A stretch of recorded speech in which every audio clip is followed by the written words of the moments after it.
L'ambassadeur des États-Unis au Sénégal, entre autres, cette cérémonie de lancement intervient après le drame historique à la Médina de l'année dernière, causant ainsi la mort de 9 talibés.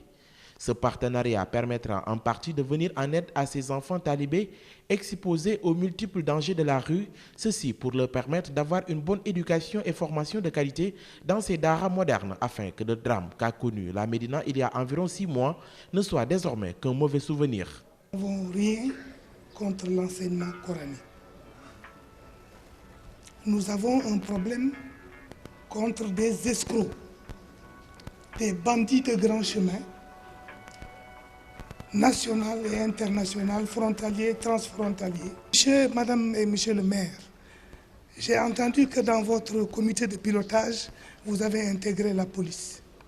Je crois que par ce biais-là, il faut exploiter cette possibilité de faire appliquer la loi et je crois que ça va être un début extrêmement intéressant. Je souhaite plein succès à ces deux communautés locales. Financé à hauteur de 50 millions de francs CFA par le gouvernement américain à travers l'USAID, ce projet d'aide aux enfants talibés vise les municipalités car étant plus proche de la société, notamment celle de la Médina, Gueule Tapée, Fass, Colobane, qui à elle seule accueille 80% des enfants de la rue de Dakar. Un indicateur très révélateur. Nous nous retrouvons aujourd'hui autour de ce partenariat à bâtir pour promouvoir et défendre ce que nous avons de plus précieux, nos enfants. Il est parfois navrant de se rendre compte de ces spectacles auxquels nous assistons dans les rues de Dakar. Ces enfants enguenillés, ces enfants dépenaillés, exploités par de vulgaires escrocs qui s'appellent imams. Ce ne sont pas des imams, ils ne méritent pas d'être appelés imams. Nous avons tous été dans des daras. Chacun de nous a appris le Coran dans son quartier, dans son village, par un imam, par un marabout, par un seri. Nous n'avons jamais pensé qu'il arriverait un moment où l'exploitation des enfants se ferait de manière aussi vite. C'est pourquoi nous soutenons votre projet. Nous y adhérons, mais surtout nous nous engageons à le soutenir. À travers ce partenariat, l'USAID envisage de réduire de 50% la présence des enfants dans les rues, tout en soutenant que ces derniers constituent l'avenir de demain. Aucun enfant, nulle part dans le monde, ne devrait avoir à subir ce que ces enfants doivent endurer.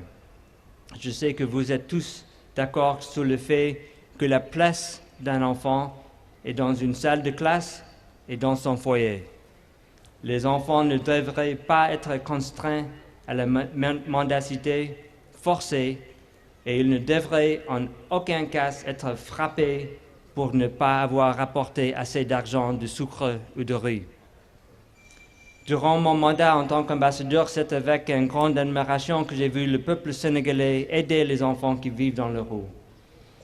Des refuges ont été créés pour abriter ces enfants afin qu'ils puissent y vivre, apprendre et grandir en ayant une chance d'être en bonne santé et de trouver un emploi productif. Un comité de pilotage a été mis en place pour une durée de 2 ans. Il aura comme mission principale de veiller à la suivi et l'évolution du projet jusqu'à l'atteinte des objectifs fixés. Toutes ces activités menées pour dire que l'enfant n'a de place que dans une famille et qu'il faut tout un village pour élever nos enfants, disait Hillary Clinton.